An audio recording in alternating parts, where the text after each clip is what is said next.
Hello everyone, কেমন আছো সবাই? আশা করছি সবাই অনেক অনেক ভালো আছো, সুস্থ আছো। আমি রুমা আজকে আবারও হাজির হয়ে গেছি তোমাদের জন্য ভয়ঙ্কর ৩টি ঘটনা নিয়ে।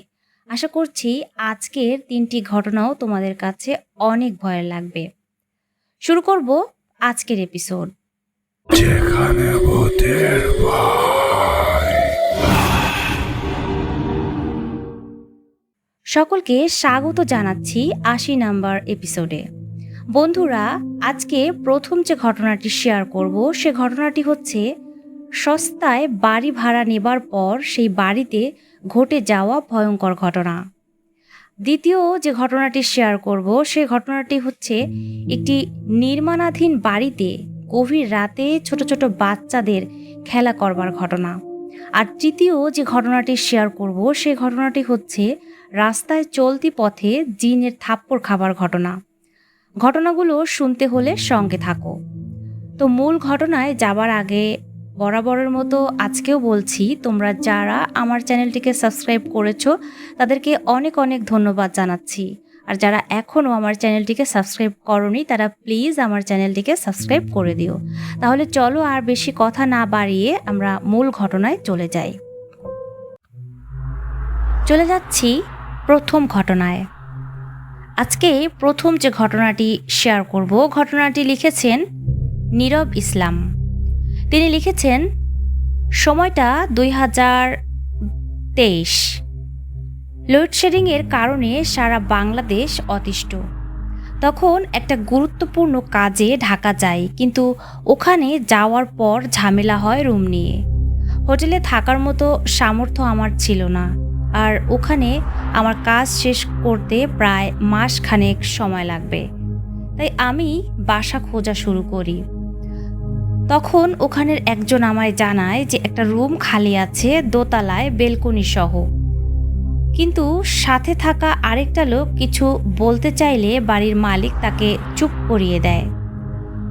তুলনামূলক বাসার ভাড়াটা অনেক কম থাকায় আমিও ওই রুমে থাকার ডিসিশন নেই। ওই রুমে দরকারি জিনিসপত্র, খাট, ফ্যান সব ছিল, তাই আমার খুব একটা অসুবিধা হতো না। কিন্তু সমস্যা হতো একটাই, যে বিদ্যুৎ থাকতো না। তবে এটার একটা সমাধানও ছিল। কারেন্ট গেলেই আমি চেয়ার নিয়ে বেলকনিতে বসতাম। সুন্দর একটা বাতাস লাগতো গায়ে। একদিন সন্ধ্যার পর কারেন্ট চলে গেল। আমি বারান্দায় গিয়ে বসলাম।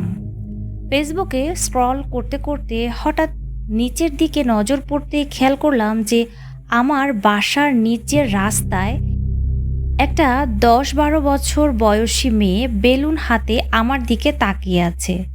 কিছুটা অদ্ভুত লাগলেও পাত্তা দিলাম না। বিদ্যুৎ নেই, হয়তো ছোট মানুষ বাইরে খেলা করছে, এটাই ভাবলাম। এভাবে কয়েকদিন ওকে দেখলাম। একদিন সিদ্ধান্ত নিলাম যে ওই বাচ্চা মেয়েটার সাথে আমি কথা বলবো।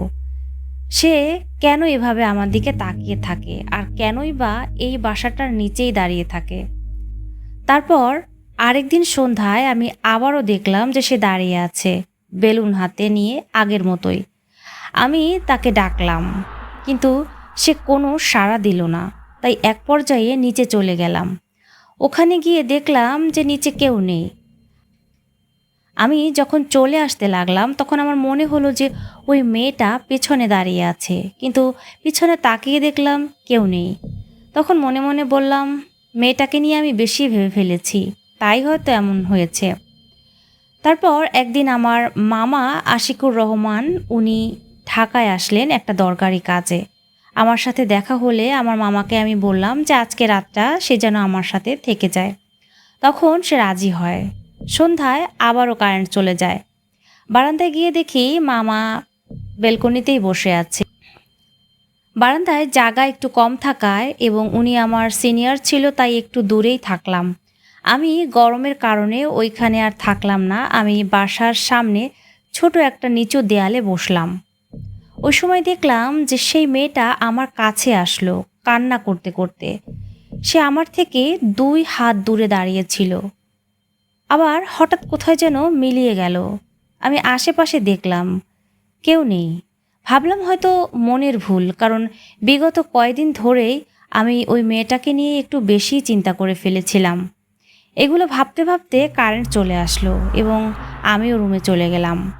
পরদিন সকালে আমার মামা বলল যে সে নাকি স্বপ্নে দেখেছে কোনো একটা মেয়ে আমাদের হত্যা করার চেষ্টা করছে এবং সে নাকি অনেক ভয় পেয়েছে স্বপ্নটা দেখে। আমি তার স্বপ্নটা নিয়ে মজা করলাম। ওই দিন মামা চলে যাওয়ার পর একা একা লাগছিল, তাই একটু ঘুরতে বের হয়েছিলাম। ফিরতে দেরি হয়ে যায় আমার। এসে দেখি কারেন্ট নেই এবং অনেক গরম, তাই গোসল করার সিদ্ধান্ত নিলাম। গোসলখানায় যাওয়ার কিছুক্ষণ পর নাকি একটা পচা গন্ধ আসতে শুরু করলো এবং আমার ঘাড়ে কিছু একটা ফোঁটা ফোঁটা পড়তে লাগলো। তখন ফোনের ফ্ল্যাশ লাইট অন করে দেখলাম সিলিং ফ্যানে ঝুলছে একটা লাশ এবং তার নাক বেয়ে আমার ঘাড়ে রক্ত পড়ছে। আমি চিৎকার করতে যাব, ঠিক তখন কারেন্ট চলে আসলো এবং অবাক হয়ে দেখলাম যে কিছুই নেই। আমি কোনো মতে গোসল শেষ করে বের হলাম। যাই হোক, এরপর ঘরে শুয়ে আছি, শুয়ে শুয়ে ভাবছি যে কি হচ্ছে আমার সাথে আর কেনই বা হচ্ছে। তখন আবারও কারেন্ট চলে যায়। আমি বারান্দার দিকে যাব, তখনই চোখ পড়ে ঘরের ফ্যানের দিকে। সেই লাশটা ঝুলছে। ভালো করে খেয়াল করে দেখলাম ওটা ওই মেয়েটারই লাশ। আমি প্রতিদিন যে মেয়েটাকে দেখি। এবার আমি চিৎকার করলাম এবং জ্ঞান হারালাম। তারপর যখন আমার জ্ঞান ফিরল, আমি দেখলাম আমি হাসপাতালে এবং পাশে বাড়ির মালিক সহ আরও কয়েকজন। আমার চিৎকার শুনে দৌড়ে গিয়ে ওনারা নাকি দেখেন আমি অজ্ঞান হয়ে পড়ে আছি, তাই এইখানে নিয়ে আসে। আমি ওনাকে সব কিছু বললে উনি বলেন যে আমি দুঃখিত বাবা, আমি তোমার কাছে একটা কথা বলিনি। আসলে ওই ঘরে একটু সমস্যা আছে, কেউ থাকতে পারে না ওই ঘরে। ওই ঘরে একসময় একটা পরিবার থাকতো, একটা ছোট্ট মেয়ে ছিল তাদের। তবে মেয়ের মা ছিল মেয়েটির সৎ মা। একদিন কোনো একটা কারণে মেয়েটাকে মেরে ফ্যানের সাথে ঝুলিয়ে রেখে দেয় তার সৎ মা এবং পালিয়ে যায়। তারপর থেকে ওই ঘরে আর কেউ থাকতে পারে না। এগুলো শোনার পর বুঝলাম যে আসল ঘটনা কি। তারপর আর ওই রুমে থাকার সাহস হয়নি।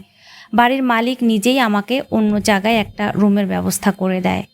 এই ছিল আমার সাথে ঘটে যাওয়া একটি ঘটনা। যদি ভালো লাগে ঘটনাটি পড়ে শোনাবেন। বন্ধুরা, কেমন লাগলো ঘটনা আমাকে অবশ্যই কমেন্ট করে জানিও। যেখানে ভূতের ভয়।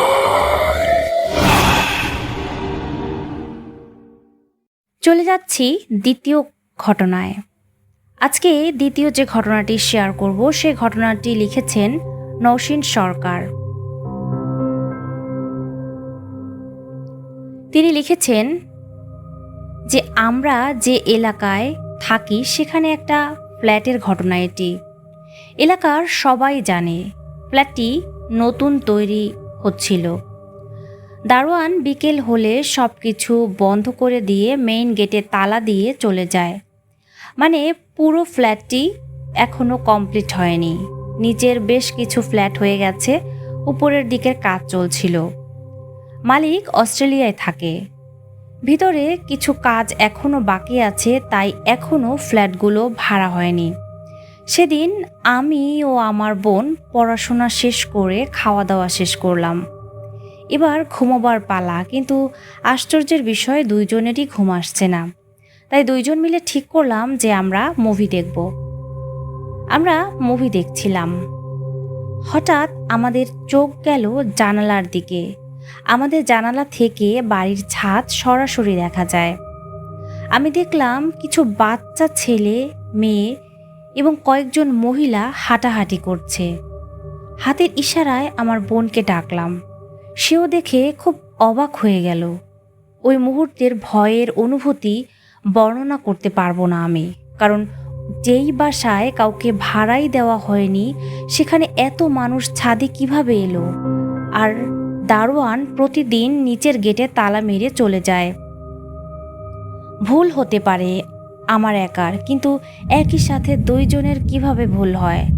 আমরা তাকিয়েছিলাম। হঠাৎ দেখি সব গায়েব।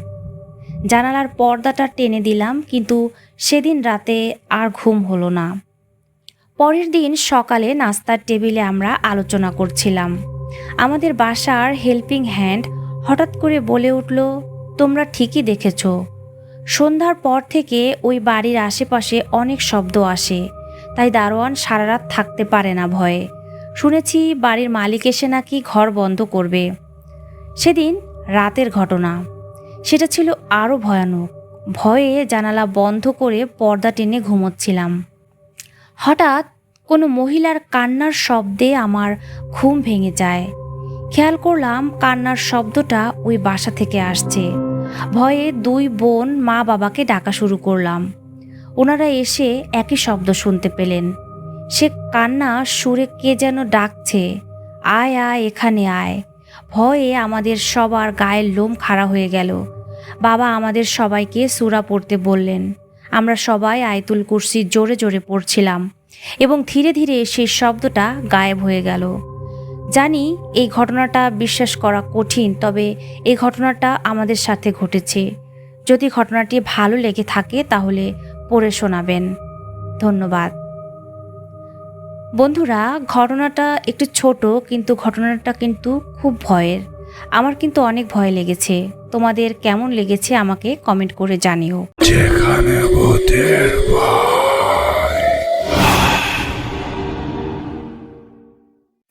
চলে যাচ্ছি তৃতীয় ঘটনায়। আজকে তৃতীয় যে ঘটনাটি শেয়ার করেছেন তার নাম ইলিয়াস হাসান।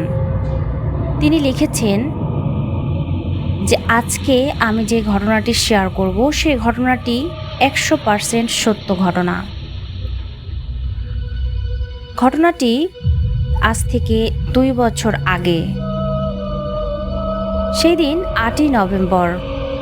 আমার বাড়ি যশোর বিমানবন্দর সংলগ্ন বালিয়া ভেকুটিয়া কলোনিপাড়া বাজার। চারিদিকে শীত পড়েছে, কুয়াশাচ্ছন্ন পরিবেশ, তেমন ঘন না হলেও ঝাপসা। রাত তখন 11টা।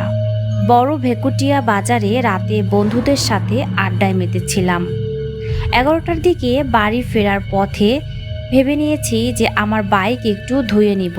দিনে খুব একটা সময় পাই না, তাই আমি সবসময় রাতেই বাইক ওয়াশ করাই। বাইক ওয়াশ শেষ করে ব্যাক করতে করতে আমার 11:30 পার হয়ে যায়। এটি ততটা উল্লেখযোগ্য না, কারণ আমার নিত্যদিনের রুটিনে এটি থাকে। সবসময়ের মতো বাইক নিয়ে বাড়ির দিকে যাচ্ছিলাম। গাড়িও ওয়াশ করেছি, তাই ভেজা বাইক ছিল। আমারও প্রচুর ঠান্ডা লাগছিল। সেই সুবাদে বাইকের গতি অনেকটা কম ছিল, 25 থেকে 33 এর মধ্যে। ভেকুটিয়া হাফিজুল উলুম কাউমি মাদ্রাসা পার করে আসার পর হঠাৎ আমার সামনে একটা অস্বাভাবিক ঘটনা ঘটে। বাইক চলতি অবস্থায় আমি দেখতে পাই যে রাস্তার ঠিক মাঝে দুইটা চোখ জ্বলজ্বল করছে, কিন্তু ভালো করে খেয়াল করার আগেই আমার বাইকের ইঞ্জিন, হেডলাইট সব অফ হয়ে যায়। লাইটের আলোর সাথে সাথে ওই চোখ দুটিও গায়েব হয়ে গেল। যেহেতু গাড়ির গতিও কম ছিল, তাই ব্রেক করে আমি দাঁড়িয়ে যাই। চারপাশে অন্ধকার। ভাগ্যিস গতি কম ছিল, নয়তো অন্ধকারে কি হয়ে যেত বুঝতে পারছেন। আমি আবার বাইক স্টার্ট দেওয়ার ট্রাই করি, কিন্তু কোনোভাবেই বাইক স্টার্ট করতে পারছিলাম না। ইঞ্জিনের কি হলো তাও বুঝছিলাম না। অনেকক্ষণ চেষ্টা করার পর বাইক আবার স্টার্ট হয়। আমি গতি বাড়িয়ে রওনা করেছি। এবার আরও কিছু দূর যাবার পর সেই একই ঘটনা ঘটে। রাস্তার ঠিক মাঝে একজোড়া চোখ দেখি, আর সঙ্গে সঙ্গে বাইক বন্ধ হয়ে যায়, লাইট অফ হয়ে যায়। এবার বাইকের গতি বেশি থাকায় আমি কন্ট্রোল হারাই। ব্রেক করতে করতে গাড়ি রাস্তার পাশে চলে যায়, কিন্তু বাইক থেকে আমি পড়ে যাইনি। সেই মুহূর্তে কেউ যেন আমার পা ধরে রাস্তার পাশের জঙ্গলে টানতে শুরু করে। আমি ভয়ে চিৎকার দেই, কিন্তু চারপাশে এত শুনশান যে কেউই আমার ডাক শুনতে পায়নি। আমার পা ধরে কেউ আমাকে টেনে অনেক দূর নিয়ে যায়। উপস্থিত বুদ্ধিতে আমি আল্লাহর নাম নিয়ে চিৎকার শুরু করি। তৎক্ষণাৎ সে আমার পা ছেড়ে দেয়। আমি শোয়া থেকে উঠে এলোপাথারি দৌড় শুরু করি। দৌড়ের মধ্যে কাউকে দেখতে না পেলেও আমার মাথায় কেউ সজোরে থাপ্পড় মারে। আমার যতটুকু মনে আছে 3-4টা থাপ্পড় খেয়েছিলাম আমি। কোনোভাবে রাস্তায় এসে বাইকে উঠে আবার চালাই। এবার সর্বোচ্চ গতিতে আমি বাইক চালিয়ে চলে আসি। বাসায় এসে এরপর আমার আর কিছু মনে নেই। আমি বাসায় এসেই নাকি জ্ঞান হারিয়েছি। সাথে সাথে আমার গায়ে প্রচণ্ড জ্বর বেড়ে যায়। পরের দিন সকালে মসজিদের হুজুর এসে আমাকে ঝাড়ফুঁক দেয়। হুজুরের ভাষ্যমতে মাদ্রাসার চারপাশে জিনদের চলাফেরা থাকে অনেক। সেদিন কোনো জিনের রাস্তা পারাপারের সময় আমি সামনে পড়ে গেছিলাম। আমার লাইটের আলো এসে ডিস্টার্ব হয়েছে, তাই আমাকে সে চড় দিয়েছে।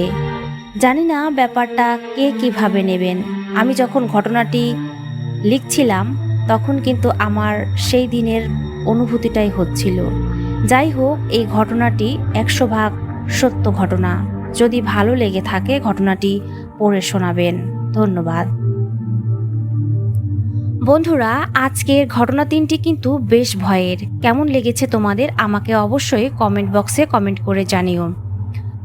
তোমরা যারা আমাকে ঘটনা পাঠাতে চাও তারা তোমাদের ঘটনা লিখে আমাকে মেইল করতে পারো। আমার মেইল অ্যাড্রেস তোমাদের ডেসক্রিপশন বক্সে দেওয়া আছে। আজ এ পর্যন্তই। সবাই অনেক অনেক ভালো থেকো, সুস্থ থেকো। পরবর্তীতে আরও ভালো ভালো ঘটনা নিয়ে তোমাদের সামনে হাজির হব। তো টাটা, বাই বাই।